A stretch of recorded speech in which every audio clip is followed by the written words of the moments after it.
They know that it's not, there shouldn't be that. And that's one of the things I love about you is like we talk about, all the vaccine work that we did, we know that getting it to people and coming to campus is so much better than having people have to show themselves from it if we need to. Okay. Yeah. Thanks, Ellen. Yeah. Still a really good.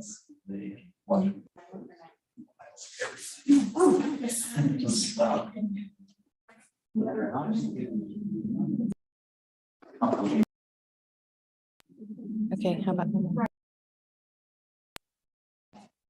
So, and that's why you don't quarantine, you can't. Yeah, so that's what makes it a little different.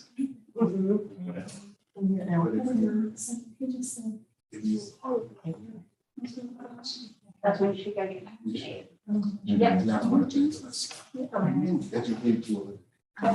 I love it. You always have the best like snacky phrases.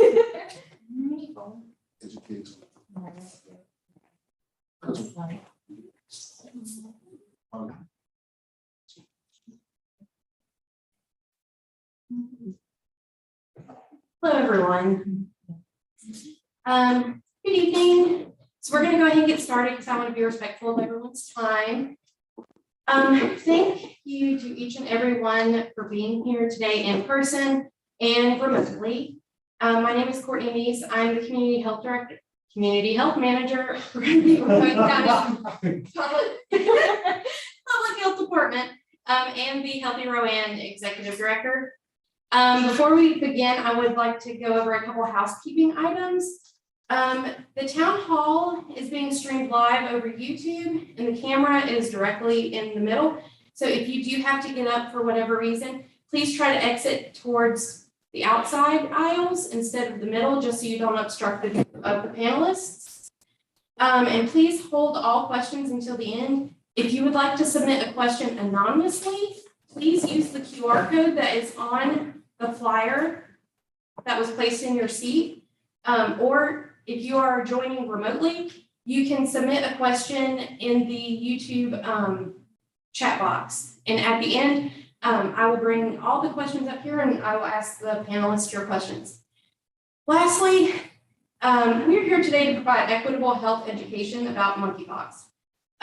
Rowan County Public Health, Healthy Rowan, our community partners, and our panelists that are here this evening want to create a safe, respectful, and accepting space for all. Please keep this in mind during the duration of our town hall. And I will turn it over to our moderator, someone who I genuinely respect and admire, Miss Karen South Jones. Thank you, Courtney. I appreciate that. I'm not sure why she said that, but I appreciate it. And you might wonder why somebody who runs an agency that serves young people would be here today. But I am also part of the Healthy Rowan Coalition, and we do run a drug-free communities youth substance use prevention coalition out of my agency. So I am very much involved in public health and aware of public health issues. But it's my pleasure right now to introduce this distinguished panel, and I will start here to my right. And if I mispronounce names, it is totally my fault, not anyone else's. Dr. Shenwei Wu has her master's and her doctorate of medicine and is an assistant professor in the Department of Public Health and Exercise Science at Appalachian State University, where she teaches epidemiology. Dr. Wu's research focuses on lifestyle factors, biomarkers, other factors, and cancer, as well as other diseases in populations. She was a principal investigator for multiple epidemiological projects before joining ASU, and has published over 68 articles, usually as the first and/or corresponding author. Dr. Wu has served as a Department of Defense and National Institute of Health grant panel reviewer, as well as a peer reviewer for multiple journals and conferences. Welcome, Dr. Wu. Next is Dr. Yomi Agbebi. Are y'all impressed that I said that? Did I say it right? Well done. Very good. Dr. Adababy is the Infectious Disease Medical Director and Vice Chief of Staff at Novant Health Rowan Medical Center and a lead clinician for Novant Health Infectious Disease Specialist. Dr. Adababy is board certified in internal medicine, infectious diseases, and wound care. A graduate of the College of Medicine at the University of Lagos, Nigeria, he completed a residency in internal medicine at Tufts University Bay State Medical Center in Springfield, Massachusetts, and an infectious disease fellowship at the Washington University in St. Louis Barnes Jewish Hospital in St. Louis, Missouri. Dr. Adababy also holds a master's degree in public health from the Johns Hopkins Bloomberg School of Public Health. Welcome, Dr. Adababy. Thank you. Next is Mrs. Alyssa Harris. And Alyssa Harris is our Rowan County Public Health Director, providing direction and oversight for preventing illness and disease, promoting health, and protecting our community. She is a Rowan County native who returned home after receiving her undergraduate degree from UNC Chapel Hill. I'm so sorry, App State people. We had to mention it. And she received her master's degree in public health at the University of South Carolina. Her passion is in making the healthy choice the easy choice, advocating for community health, and modernizing local public health to support the vital conditions for healthy living. Alyssa, as always. Next, we have Dr. Anthony Davis, and he is the Senior Vice President and Chief Operating Officer for Livingstone College right here in Salisbury. In his current role, Dr. Davis is responsible for supervising and providing leadership for the entire fundraising enterprise at Livingstone College. Dr. Davis also manages the economic model of the institution and the day-to-day operation of the college by providing strategic oversight in key areas on the campus in an effort to create a campus-wide synergy that promotes economic growth, revenue generation, and sustainability.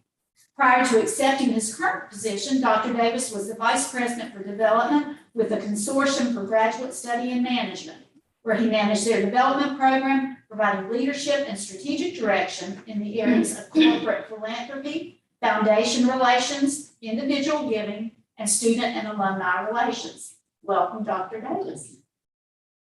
And at the far end of the table, last but not least, we have Dr. Adam Heggie. Adam Heggie, PhD, MPA, is Associate Professor and Public Health Program Director in the Department of Public Health and Exercise Science at Appalachian State University. He currently teaches health policy and ethics in law and serves as a mentor to numerous students across the Beaver College of Health Sciences at App State. Dr. Heggie's research centers on issues of health equity and social and environmental determinants of health, which have been published in nearly 40 articles in peer-reviewed academic journals. Currently, he is on the editorial boards of 3 academic journals, serves as the Associate Editor of Family and Community Health, and is an elected member of the Governing Council of the American Public Health Association. Welcome, Dr. Heggie. We're so glad to have you all here today, and we're just gonna move right into questions, and I'm gonna start here with Dr. Wu with you. So let's just begin with a little bit of a background. When and where did monkeypox originate, and why has it now emerged as a global health crisis? Monkeypox was discovered in 1958 when 2 outbreaks of pox-like disease in monkeys kept for research. Despite naming monkeypox, the source of this disease remains unknown. But the African rodents and the non-human primates like monkeys might harbor the virus and may infect people. The first case of monkeypox in humans were reported in 1970.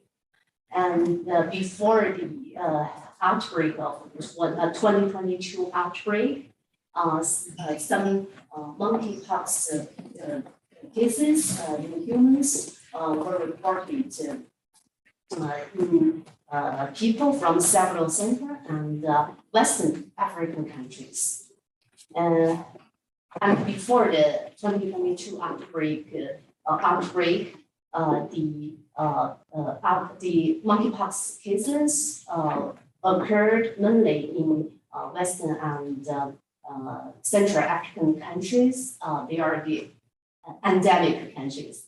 And since early May 2002, some monkeypox cases were reported in countries outside of Central and Western Africa, such as the countries from Europe, from North America, and continued reported. The cases were continued to be reported in epidemic countries like Western and Central Africa. Since early May 2022, the monkeypox cases have been reported in both endemic and non-endemic countries. It's the first time that a lot of monkeypox cases and clusters have been reported in both endemic and non-endemic countries. And they were not all related to the international travel to Central and Western African countries. This is the 2022 outbreak. And this is the first time the outbreak was observed in both endemic and non-endemic countries. And about as of today, a total of 54,911 cases have been reported in the world across more than 100 countries. And in the United States, there have been a total of 29,733 cases over 52 the states in the United States and the territories. This is the record. And Dr. Wood, when you say endemic and non-endemic countries, can you, or for those of us who are lay people, can you define what those terms mean? Endemic means a disease can be, observed continuously, like for monkeypox, like in Western and Central Africa. But non-endemic, that means that the disease usually not occurred in that countries or territories. So here for monkeypox, it was reported in both endemic and non-endemic countries. Thank you very much for that. Now we'll move to Dr. Agbabi. And this is a two-part question, and I forgot to mention this at the outset. If any other panelists at any point with any of the questions would like to jump in, please feel free to do so. The first part of the question is, how would one be exposed to monkeypox? And after an exposure, when would symptoms typically present, and what might those symptoms look like? Thank you for the question. The first thing to say is, for the monkeypox virus, exposure is really about direct, physical, and in a way, intimate contact. What that means is you have to have either physical touch with someone who has the lesions on their skin, and that contact may be just rubbing against that person. It may be sexual, maybe hugging, it may be a massage. And also, it is possible to get it from contaminated surfaces like clothes or bedding or towels. And then finally, as well, it's also possible to get it from large respiratory droplets as well. There is some transmission that can happen. It can be transmitted from a mother to a fetus. And also, there's more in endemic countries in Africa. There's also been transmission from animals to humans as well. So those are really the main modes of transmission. Yeah. What are the symptoms then? What would we expect to see? So the challenge with this is that the symptoms can look like anything else at the beginning. You could have fever, a headache, muscle aches as well, all of which can happen with a lot of viral infection. So it really doesn't help narrow it down.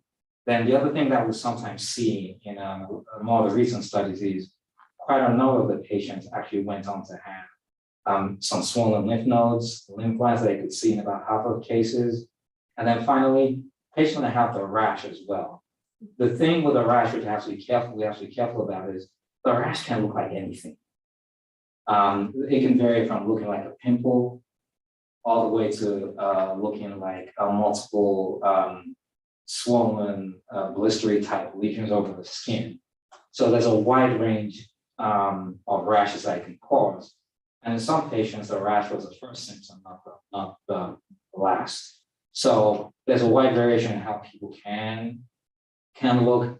And in most cases, the rashes that people have, they don't have that many rashes. So when try not to Google too much, or when you look on the internet and you see some of the pictures, they show the most extreme picture where someone has rashes from head to toe.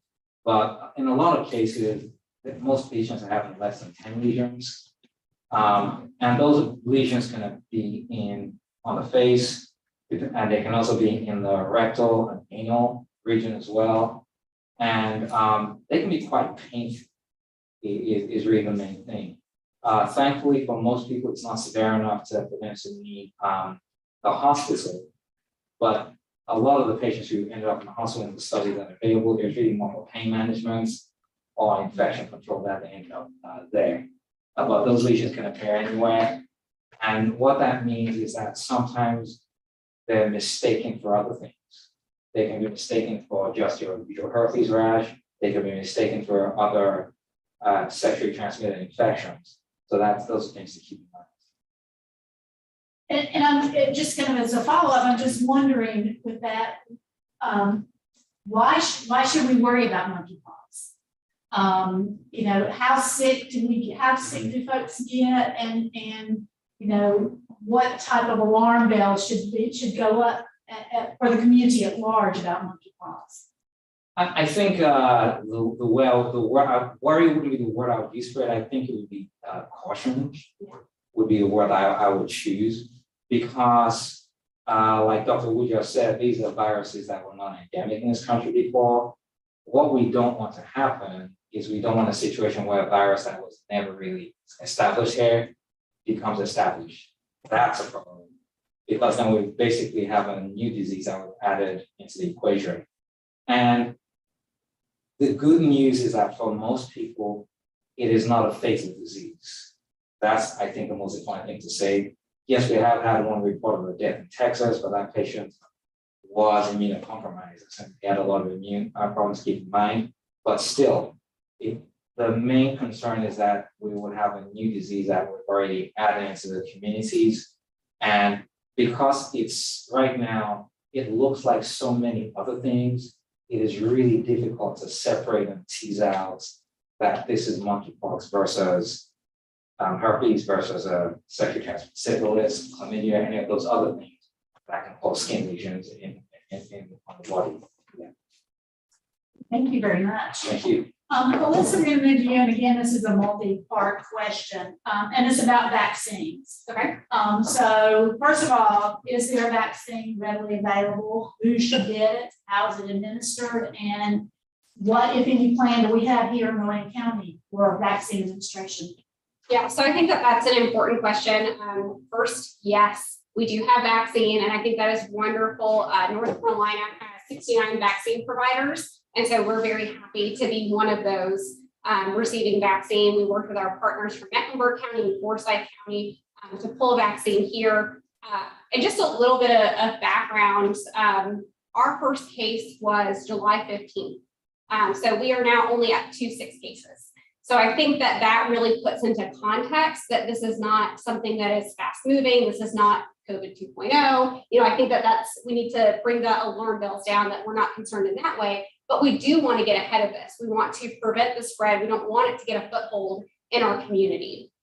So we do have vaccine, and we started vaccinating at the beginning of August. And so we have had 6 individuals who have gone through and gotten both doses. So it is a 2-dose series given 28 days apart. And then you are not fully vaccinated or fully protected until 2 weeks after that second dose. So that's important as we counsel folks to know, all right, when am I going to be fully protected? Well, it will be 6 weeks from the initial vaccine that you get. And we have 17 individuals who have received their first dose who are going to be then waiting on that second dose. So that's wonderful to say that we have 23 individuals in our community. And we want to share that the health department, we do have a comprehensive plan for this, but we also want people to know that we are a one-stop shop when it comes to vaccines in general. There's no separate area for someone coming in to get a monkeypox vaccine as it would for COVID or MMR or Hep C or Hep B, any vaccine that you can think of as we work as public health to prevent the spread of disease and illness. That's where you can come to us and get that vaccine. So we want people to know it's our job to ensure that they have quick and discreet visit, but they're able to get that care in the same way that they would receive anything. And our goal, again, is to distribute vaccines equitably. And so we are doing that. But also through something like this, our town hall, in order to get the information out and to hopefully help people know if you fall in the criteria that Rowan County Public Health is here and we have vaccine that's available to be given. I believe we have 35 extra doses, or we have 35 doses right now that are still available. And we have moved from a subcutaneous administration, which is like in your arm, in the fat, like you would get a flu shot, to the intradermal administration. And that's more like a TB test.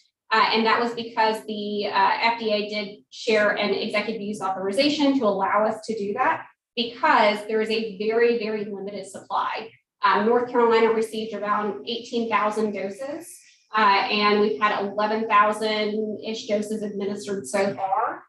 The Jenius vaccine is not being produced. I believe that they're working on increasing production, but the transition from subcutaneous to intradermal allowed us to increase our vaccine availability fivefold, so we can vaccinate more people. And the reason we could do this is because there have been studies that showed that the same amount of antibodies were produced by those two different modes of vaccination. And then as far as who is eligible, it changes. Public health is one of those things. We were just laughing. It's always an exciting time to be in public health. It changes every day. And so I wanted to have the documents in front of me. So those who are eligible, and this is hot off the press, the vaccination criteria includes anyone who has had close contact in the past 2 weeks with someone who has been diagnosed with monkeypox, or gay, bisexual, or other men who have sex with men, or transgender individuals who are sexually active, or people who have had sexual contact with gay, bisexual, and other men who have sex with men, or transgender individuals within the past 90 days, or people living with HIV or taking medication to prevent HIV like PrEP, or who were diagnosed with syphilis in the past 90 days. And so the criteria are so specific because we have such a limited supply. And right now we're seeing it stay within those social networks. Right now, North Carolina has 382 cases.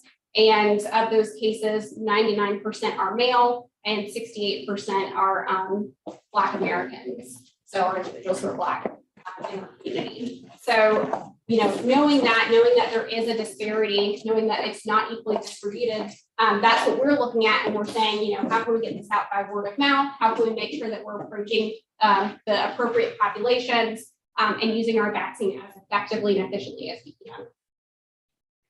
Liz, I think you said something really important there when you were talking about the folks coming into the health department for vaccines, and that was that people come in for a vaccine. And so in terms of stigma that folks may feel, or any apprehension that they may feel about coming to the health department to get their monkeypox vaccine, that they really should not feel that way, apparently, from what you say, because no one would know when you walked in through the door of the health department why you were coming in or what vaccine you were getting. Right, absolutely. So we have little dots on the floor. The vaccine is pink. Is that right? Yep. So we would say, follow the pink dots, go back to the area, and we have an immunization nurse, and they help get all the paperwork, but no one's going to know when you walk in the door what you're there for. And we think that that's very important because we do want to provide a supportive environment that we're here for whatever vaccine a person or a child might need. Absolutely. And just something else that, Dr. A. Baby said, don't Google this. You probably, I get some of my doctoral information either from Grey's Anatomy or from Google. But I have read and heard that those of us who were old enough to be vaccinated for smallpox, that we're protected against monkeypox. Is that fiction? Is that? It's somewhere in between. So they have done studies and they did find that people who had been previously immunized against smallpox did still get monkeypox, but there may be some immunity that's still conferred. I mean, it depends on when you were immunized. I know that especially military folks in the last 3 years, they do believe that there's some strong protection, but past that, I mean, it's really going to be your body's immune system to determine how well you might still be protected. So I wouldn't say if you've been previously immunized from smallpox that means that you should just not go get it if you fall within that criteria. You should still contact your provider, your family care practice provider, or the health department and make sure to see if you're eligible or if it's an appropriate option for you. Yeah, I think the evidence around that is that if you had a smallpox vaccination years ago, you have some immunity, but it wanes. Yeah. So the most you might get is you might get some protection from severe disease, but you can still get monkeypox even if you have a smallpox vaccine years ago. So again, see your healthcare provider and not Google. not Dr. Google. Don't Google. So Dr. Davis, come to you. You know, we've been dealing with COVID-19 for almost 3 years. And during that time, and I'm talking about public health, government entities, healthcare providers, and the general population have faced challenges and barriers to providing and accessing care equitably. What lessons do you think we may have learned from our COVID experience that we can apply to how we address monkeypox? Wow, thank you for that question. Glad to be here today. I don't know if we actually learned. And I want to be specific when I say that, because in the 80s, it was HIV. And we're talking about communities of color, diverse communities. So in the 80s, it was HIV. COVID-19, we see the health disparities there. I remember when I met Alyssa, I was waving the flag saying, listen, 25, 35. I remember having that conversation. Everyone looked at me when I was trying to push asymptomatic testing among certain populations. I said, because we have to be aggressive in our population, because we represent about 25% of the population. But when we were looking at COVID, it was 35% of the deaths. Look at monkeypox, 21% of the population, but 70% of those who are infected are what? African-American males. So do we really learn? I think the lesson to learn is that health disparities are real in the United States. We really need to start looking at why. And I don't think that we do that. But with this particular disease, I think I'm not even going to try to. Dr. A. It's important in certain communities that we remove the stigma. I like to say educate to eliminate not sexually transmitted disease, but intimate contact. And so in certain communities, we have to think about our messaging and how we communicate that, because if you have a stigma that this is a disease that just impacts African-American men who are homosexual, who engage in homosexual sex, we're going to miss the mark again. And so I think that that's one of the things when we talk about lessons learned, health disparities. Thank you. Dr. Hagen, this one's for you. We've seen the devastating effects of quarantine and isolation have on COVID patients, on their physical, mental, and emotional health. Many individuals disregarded recommendations to isolate, whether they were for their protection or the protection of others. What support should and could we provide to individuals with monkeypox if they must be isolated or quarantined for an extended period of time?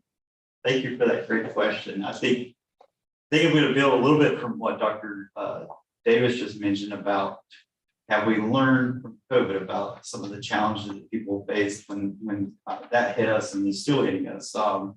Is all the different things that are going to affect populations differently in terms of their needs, access, One of the things that I was heavily involved with early on in our community is food security issues. So when you have to isolate, how are you going to get access to your food? Who's going to do the grocery shopping for you? And so there'll be some of those types of similarities here, in terms of the needs that people have. So being aware of your community, the differing needs that different populations, different portions of your community might need. In terms of policies and systems, those types of things, I don't know that we have done a great job of learning. One that I was just dealing with today at a university is how do we deal with attendance policies when people have to isolate? Because during the peak of the pandemic, it was just generally regarded as excused, but now it's not always the same. It's much more flexible. So being aware of simple things like that, workplaces, how are we going to address a worker having to be out isolated? Something like that could impact the whole workplace with contact. So being aware of all of those types of needs, one of the things I think that I learned early on that I already kind of knew was a big macro level policy is the idea of paid sick leave. People have to work or things that are set up to allow people to be able to be out of work. A lot of different pieces to the puzzle. Right. And, oh, sorry, go ahead. No, go ahead. I was just gonna add to that. One of the things that we're trying to get ahead of, I feel like public health has been so retroactive instead of proactive, and we are trying so hard to be proactive so this doesn't end up to be a much larger community issue. That is what we want to see, is that we are, vaccinating those individuals who might come in contact or who have come in contact or who would be most at risk to protect the larger community. And I think that that's an important piece of that's what public health does. Here in Rowan County, we do have a community paramedic program, but we don't want to use that for someone having to be home for 2 to 4 weeks. I mean, as much as it devastated our community for people to be isolated and quarantined, when we were able to do that, I mean, I cannot imagine what that would mean if we had to quarantine or isolate for monkeypox or no quarantine. And I don't want to get us there. I don't want us to be there because that societal collapse. So. And one way that we can mitigate our risk from getting there is getting rid of the myths. Mm-hmm. I think the myths that were there, I remember when COVID emerged, one of the things that was said in the African American community, you can't get it. I mean, very early on, that's what was said. Then was, no, you're at risk. We have to eliminate the myths early, but then we have to be intentional about making sure that you know who is part of this at-risk population. If you are at risk, Melissa tells me that she loves my cliche. I said, if you know, go. If you know that you are part of this at-risk population, you don't wait. You need to go and get vaccinated. Vaccines are available. I think a data point that we can wrap our arms around is that right now, I believe that African Americans represent about 21%, right? But we have 70% of the infections. Mm-hmm. But if you take a look at the percentage that is vaccinated, there's not much of a disparity between the African American population and the dominant population. What does that mean? We have to do a better job of letting the populations who are at risk know here's where you need to go to get this vaccine because we're at risk. And I think we need to pay attention to that. Again, if you know, go. This is a question for the whole panel, this just based on this conversation. Do you think that we run, what risk do you think that we run with emphasizing a particular population or segment of the population that may be vulnerable to monkeypox? I mean, we have seen something just in the Facebook, and don't get your information from Facebook. But from Facebook comments about this event that were truly horrible and just very denigrating and disparaging about individuals who may be among the most vulnerable to monkeypox. So how can we address that? I know that wasn't on your list of questions. I just threw that one in.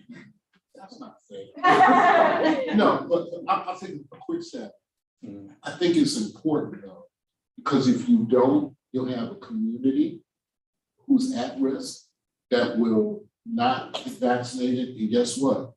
It doesn't mean that it won't spread other members of the community, other communities as well. It's not isolated to one racial demographic. They're just saying that right now they're at risk. So if one community of color is at risk, the entire population is at risk because we are a community that comes in contact with them. And so if a group is more susceptible to it, we need to get them treated so it doesn't spread and we don't have another COVID-19. I think that is the attitude that we need. Yeah, I think I'll add that I think there's a saying that goes that those who forget history often damage repeats it. And all we have to look back is look at how the history of HIV in the United States and where we started out from with that. So it's really important the language we use becomes really, really important in communicating around this disease. It is not a disease, so I think that's something we really need to make clear. We're having heterosexual patients as well. It's also a disease that can be transmitted to a fetus as well. So we also have to put that out there in these conversations as well, that it's about risk and behavior, not about sexual orientation. So it becomes really important what words we're using because the stigma of HIV still exists till now. And in some ways, public health, this is why public health is so important because you have to go to where people are and you have to speak their language. If I'm in front of someone, I do not talk to the patient the same way. If I'm talking to a 21-year-old African-American male, it'll be a different conversation to what I'm having with a 50-year-old established patient. So the way we communicate to get people into treatment and to get vaccines now has to be really tailored to the population we're dealing with. Dr. Hattie, would you want to? Just a couple, Yeah. build a couple things off of what they both said. I think it's a challenge culturally, US, Western societies. It's nothing bad. It's just we tend to focus on issues more from an individualistic standpoint, and infectious diseases are not something we can take that approach. So I think it's sometimes difficult. That was something that really, I think, was highlighted during COVID, is that when we had to actually depend upon each other, and our actions were going to affect others, whereas most chronic diseases, it does not work that way. And I love the importance of communication. I always talk about this with students, the way I'm training students.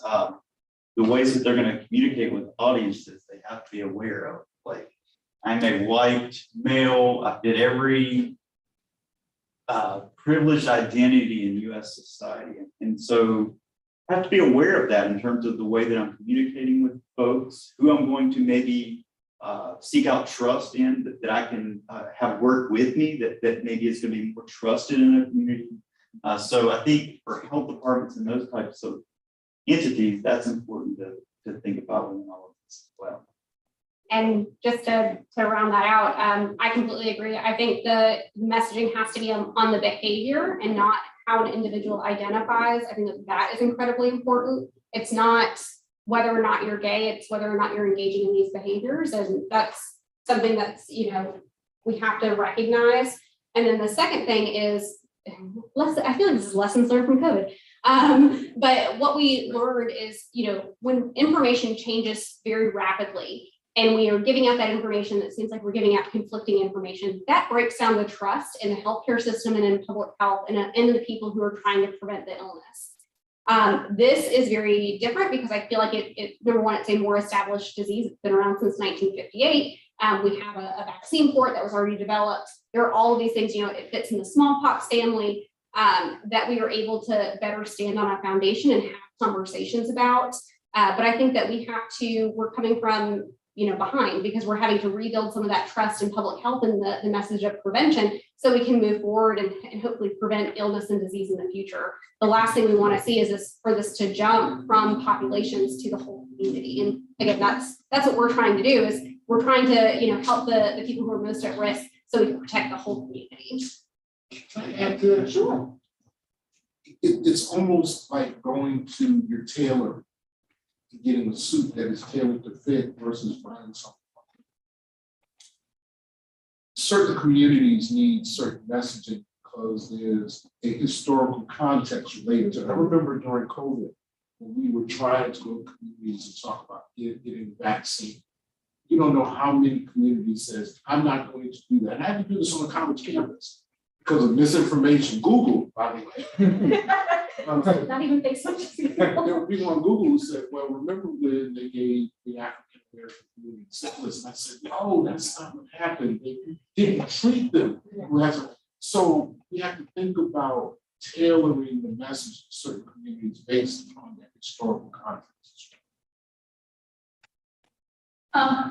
Our next question is, and it was directed, can be directed at Dr. and Baby, but I really think we kind of covered pretty much of it, which is we talked about who's at high risk and who's vulnerable and that sort of thing. One of the corollaries of that, though, is monkeypox considered a sexually transmitted illness?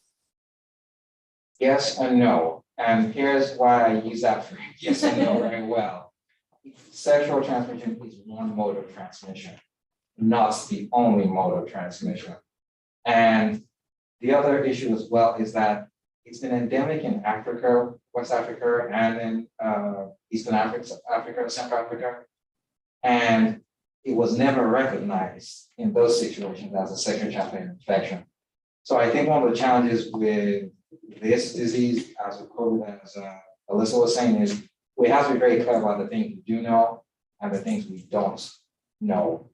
Right now, we are learning about its modes of transmission right now.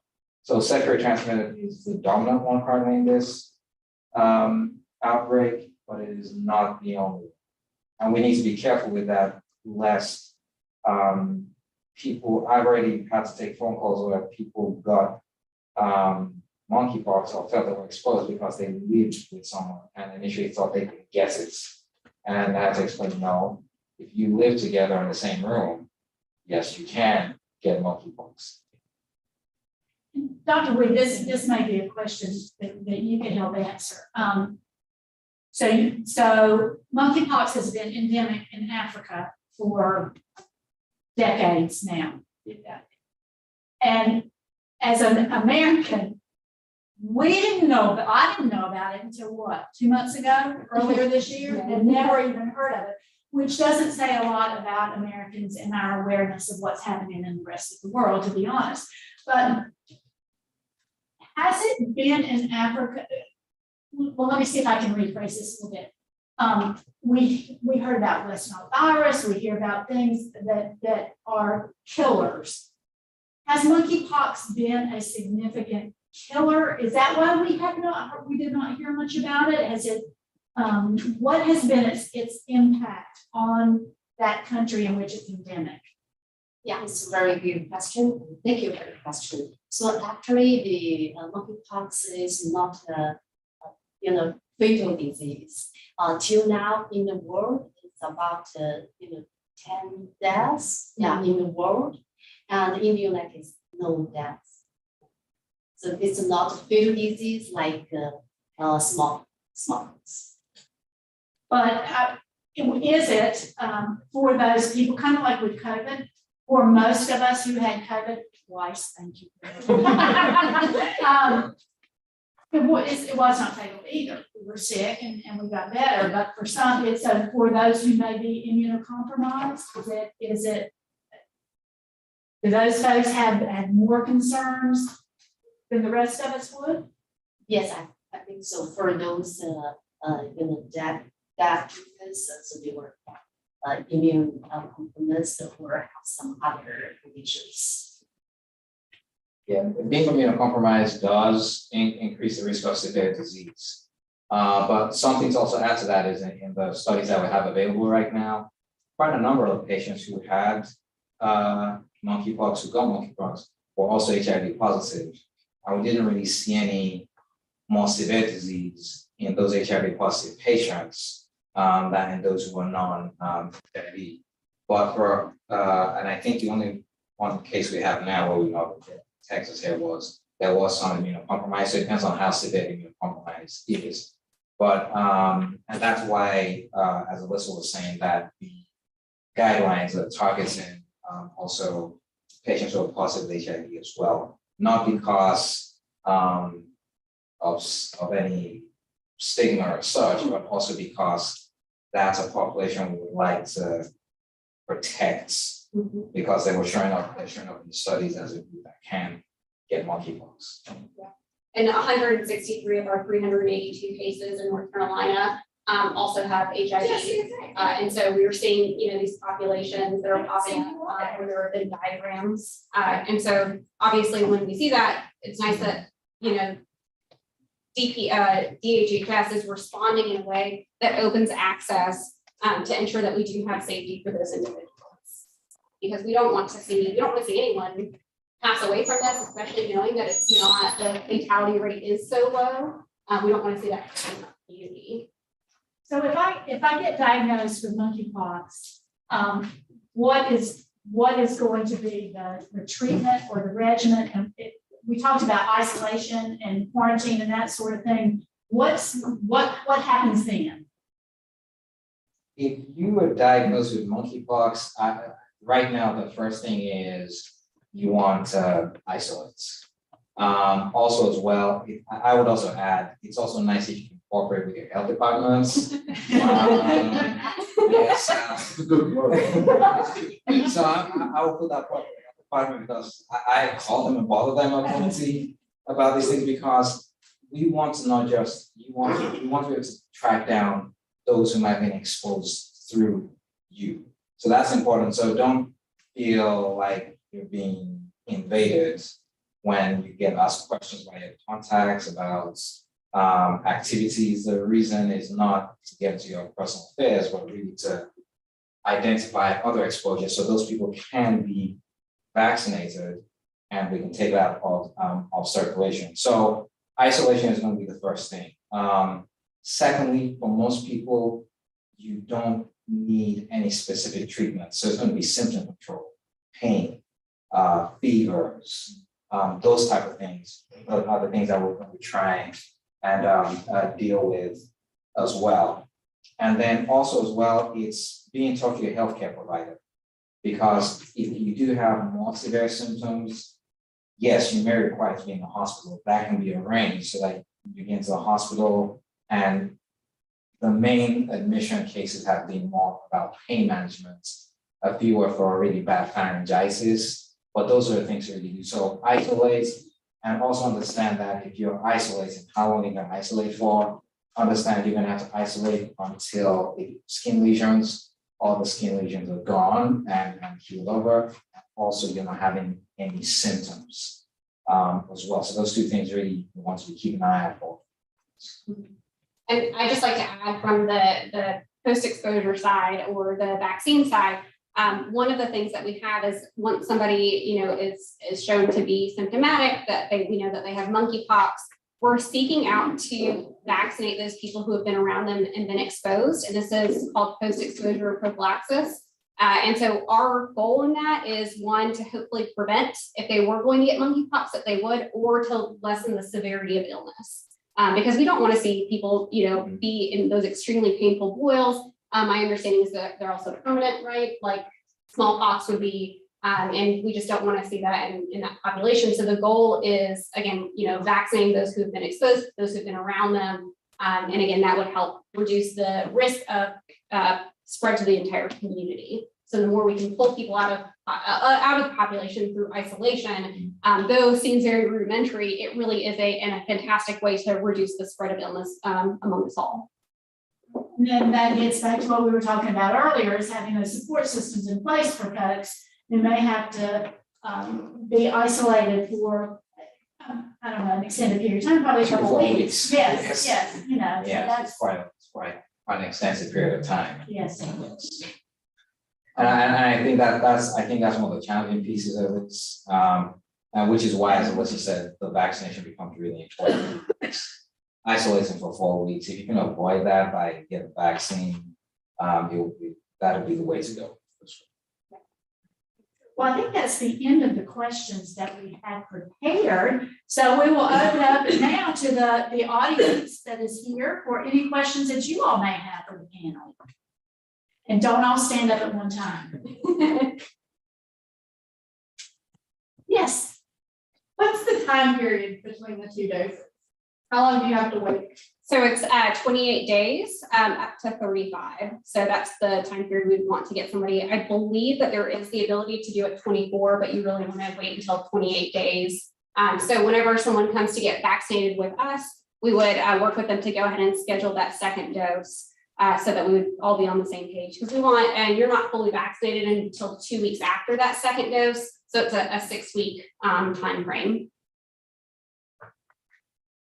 Yes. Is there a route? Well, first, I want to say thank you for being informative. Is there understanding of why it's hitting a male population and an African American male population so much more?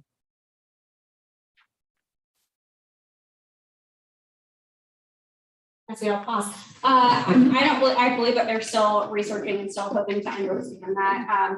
My understanding is that transmission has been really held to social networks. So as those social networks have been connected, that's what we're seeing the spread in population in that behavior as well. That's But is it less male in endemic countries then?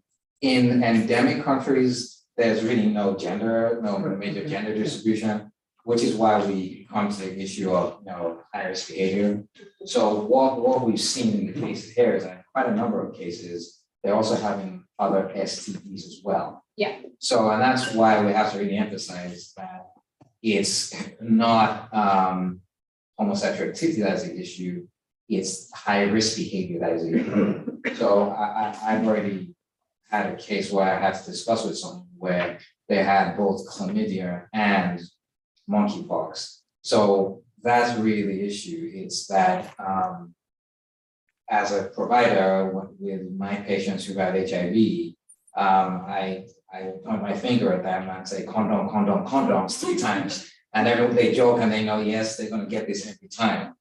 But that's the risk aspect of it more than anything else. And I think that's been a factor that in those networks that we described is that we still have to do a better job around risk reduction, even pre-monkeypox. And not only but I will say this, the health disparities, and I know I sound like a broken record, health disparities are real. And we never know why certain populations are predisposed to certain diseases. We didn't learn again when we talk about lessons learned with COVID-19, it wasn't until we were well into it, we realized that people who have hypertension, people who have diabetes, and then, oh, wow, that's the African American community, until we were well into it, we figured that out. So health disparities, genetics, diet, lack thereof, food insecurity, to being genetically exposed, or should I say being exposed to certain disease processes. I'll add on to that too. With the question is housing conditions, work conditions, how people are living that, that can make populations more susceptible to close contacts. All of those add up. So, and whether or not someone is more willing to go get healthcare, and whether or not they're willing to go and admit that they have had an STD or have admitted to engaging in a higher, that all also play into it. When we know about STDs, is a large percentage of STDs are silent. And so you might be engaging in those behaviors, not realizing the impact to your health until all of a sudden you're getting monkeypox because of those same behaviors that have never affected you negatively in the past. And I just think it's important that, public health leads the way in addressing. And if I see anybody, Dr. Abdul, if I see anybody in public health, I'll send them, I'll give them your message. And I think that all of your comments today reflect the fact that this is not just a public health issue, that these viruses and these illnesses that we're facing as community, there's a bigger picture here that we all need to be talking about. And so I want to thank each of you for allowing me to facilitate today. And I'm going to turn it over to Courtney for any questions that may have come in online. So thank you so much. Thank you. Thank you.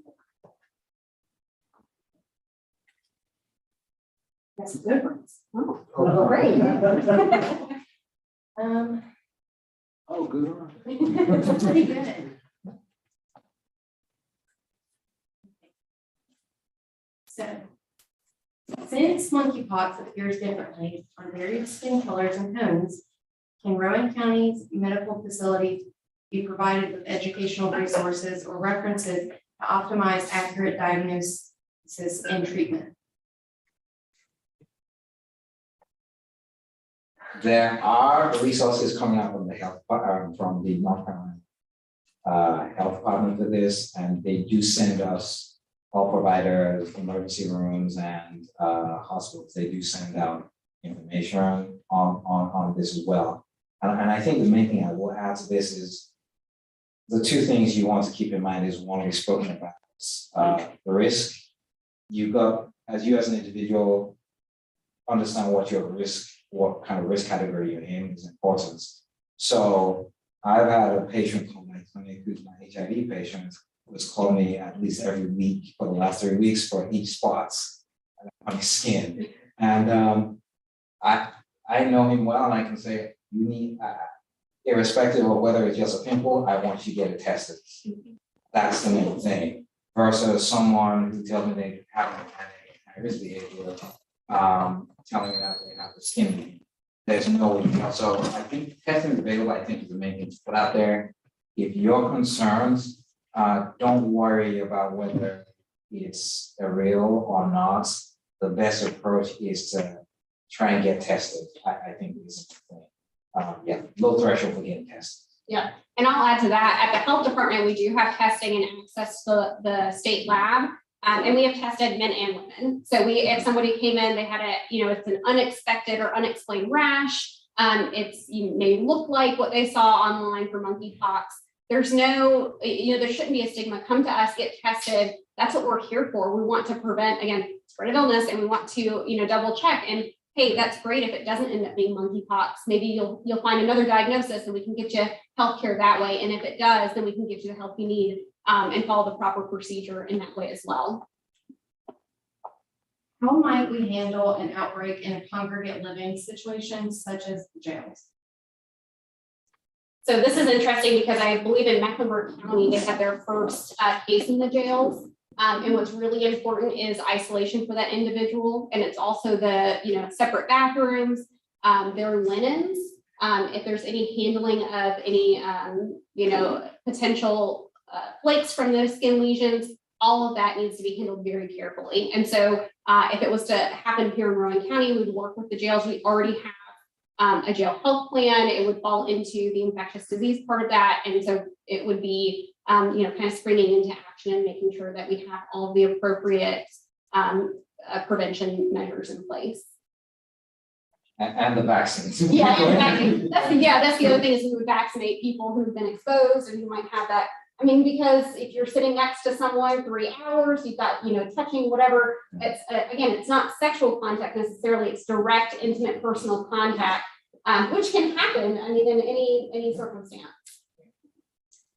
So that leads me to a question. Yeah. For those of us who may be traveling and staying in hotels and whatnot, Lysol, things like that, cleaning surfaces, does Lysol kill the virus?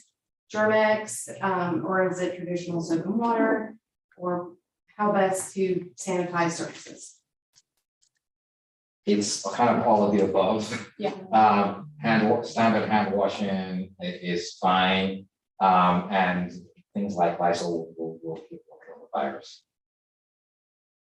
again, we're not, I will say that we're not at that stage where we Yeah. need to be worried about, you know, I hate, it's always hard when we have presentations and meetings because we're not trying to blare alarms. That's not our goal in this. It's to get information out and to also have people really assess their risk. We're not at that stage, but it's good to be aware. It's good to have that awareness, that education for prevention and elimination, right? Educate to eliminate. Educate to eliminate. And then this question is for Dr. Heggie. Across the country and here in North Carolina, there have been multiple media reports about how a large percent of monkeypox cases have been in African American males. However, of the vaccines that have been administered, most have been given to white individuals. What can public health officials and hospital systems do to address the disproportionate distribution of vaccines among historically marginalized populations and improve access to healthcare services? Yeah, that's a great complex That's a question. meaty question. Yeah, I think a lot of what we've discussed pertains to it, but I think it's finding good partnerships with trusted sources. Churches, I think faith-based groups are really important to could be a portion of this. Yeah, I just think just having those trusted folks in the community be involved, rather than it being the person from the outside always coming in and trying to tell people what to do. So oftentimes you bring in a lot of history that's important to not overlook. So Goes back to something I said earlier, this versus message. We have to be intentional about going to the communities who are at risk, making sure we motivate them and mobilize them to get to the places who are offering this vaccine. Great question. I'm throwing them in my streets. Pay me a pretty class. We have the century. In public health, we work with people, not on people. So working with people rather than just coming in and trying to help them how to do things. I think it's important. And practical things that we're trying to do now is, I think one of the issues is part of it is the public health aspect is sometimes access to healthcare is a problem. And that's a big issue. So for me, it's easier. I have patients that I see, every patient that I see has HIV, even before the vaccine became available. I've been telling them, I'm always up in your business. Every time you see me, know that I'm going to be chasing you down with a vaccine pretty soon. So we have a list of our HIV patients. We're calling them now, telling them, you know, we need to get vaccinated. Just get the vaccine. And we also need to, our providers, we had a problem with knowledge gaps between specialists and primary care providers. Primary care providers see more people than I do. And a lot of the time, COVID, the knowledge they had of how to treat or prevent lags. They were seeing patients, they weren't aware of some of the treatments available and things that they do. So that's something that we're really concentrating on now with our primary care providers, other providers, not specialists, who see more people to tell them, you know, these are the things you can do, this is where you can get vaccinated. Because if someone you see regularly and trust, whether it's in the community or a physician tells you, you're more likely to pay attention than information you're getting second or third hand. And I'll just add, sorry. No, it's good. I'll just add, from a health department perspective, what we're doing right now, I will say contact tracing is really hard. People just in general do not want to tell you who they've been with, or maybe they don't want to admit to those things. And we understand that. I mean, our goal and mission is not judgment. It's not to, to tell on you. It's not to get you in trouble. It's really to help those people who may have been impacted. So what we've seen instead is we say, hey, can you tell your friends? Can we use these systems that are, or these networks that are already in place? And they'll say, hey, I have a friend who wasn't able to get vaccinated in Mecklenburg. Can they come here? Yes, absolutely. Send them our way. That's what our mission is to have open doors for those people who are willing. And maybe they just need to hear it a couple of times. And that's what we ask, every time we see those patients to come get vaccinated. Is there anybody else you know? Can you ask somebody to come here? In I'm between these two for a reason, right? Because, Strategic. yeah, right. What they both said makes sense. You have to be intentional about going to certain communities. the initial question talked about, how do you get the population that needs the vaccine, get to the vaccine, because population that's not vaccinated or the population that is at risk, their vaccine rate is similar to the population who's not at risk. So how do you move the needle? You have to be intentional. To be intentional, you have to do it with your eyes open, using multiple tools and multiple messaging streams, and the information has to reach those communities. I'm so glad you said that, because when I was a student at Appalachian, I had Dr. Heggie multiple times. And something that he said, and if you're a public health professional, you've heard this 1,000 times. Something that he said, it was the first time I heard it, really resonated with me. And I actually have a coffee cup that sits on my desk, and it says, meet people where they are. And that's what we do in public health. So that definitely is. That just can't be a tagline. It's we have to commit to it. Which means that you have to meet people where they are, and I say this on the campus of Stone College, because that is one of our phrases, right? Meeting them where they are just can't live on a document. You have to meet them where they are socioeconomically, you have to meet them where they are medically, mentally. These are all factors that have to come into play. All right, does anybody else have any more questions? Okay, yes. Do you know the effectiveness of the vaccine? Is it 100% effective? Are people going to get reinfected? Oh, that's a great question. Do you have that? Not me. I would start with saying that Yeah. nothing is 100% effective. That's the safe answer. And the CDC is showing that the research is still going on to see the expected long-term effect of Correct. the vaccines. So we are seeing previous infection, though, being protective against future infection. And also as well, the other issue is also as well, because we're using the intradermal method for the vaccine now, the intradermal, we're also doing more research to see how that's going as well. So we know people have antibodies, which is what protects you. And we're seeing that as a significant percentage, but this is new territory. So we don't have all the answers.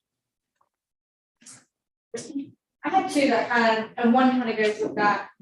Are there any adverse reactions that have been reported with the vaccine so far? And then how do you actually test for monkeypox? Is it a swab of the lesion? Is it? So say your first question again.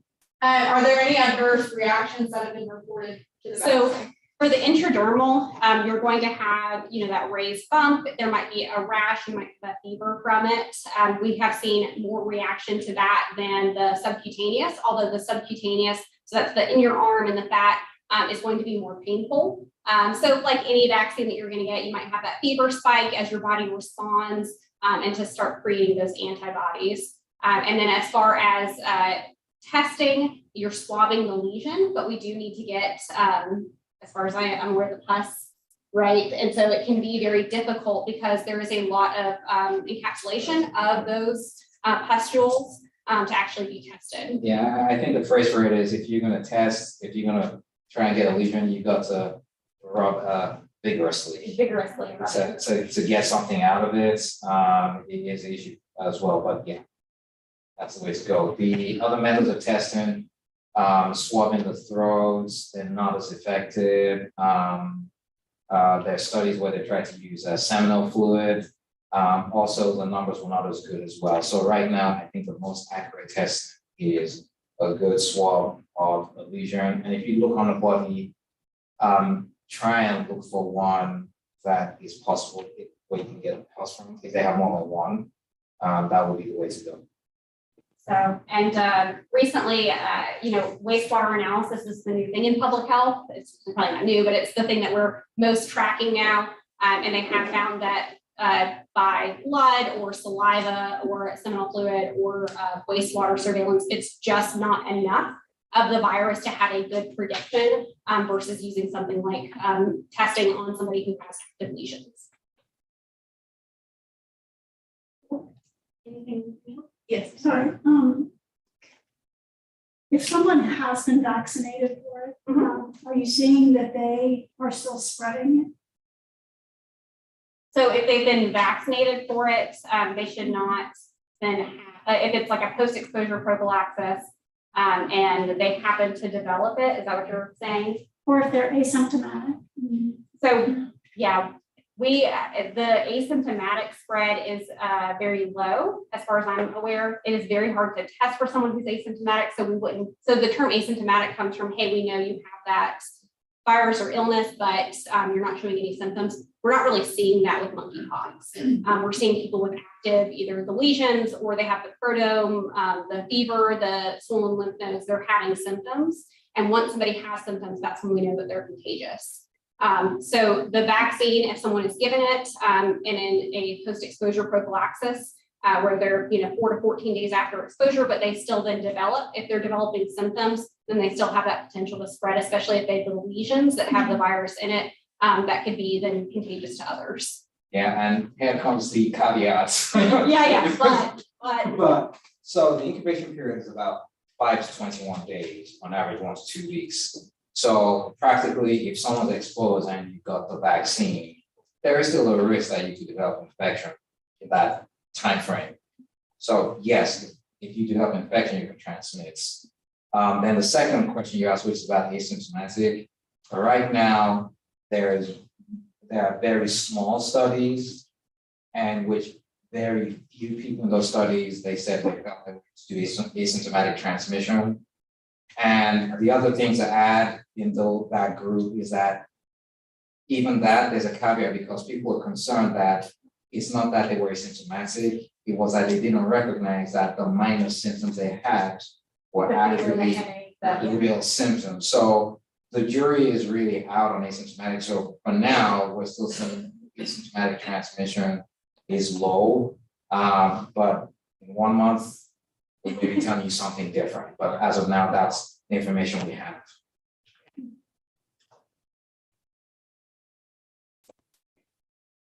Have any more questions in the chat? So if anybody else have anything else here? Okay. All right, well, that will conclude our town hall, and I want to say thank you to our panelists again.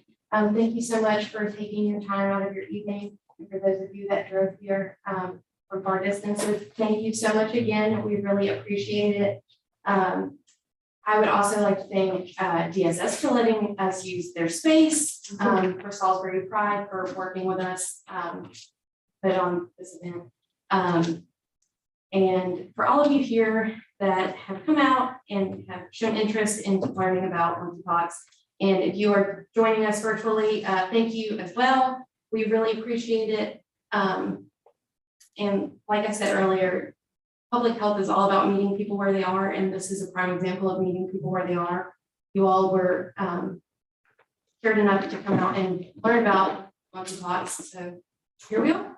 yeah, thank you. And if anybody knows somebody who fits the criteria to get vaccinated, we do have some information that we can give out. We really want to open that up. And again, get the word out to as many people who fit the criteria as possible. Let's do our best to prevent the spread. Thank you. All right.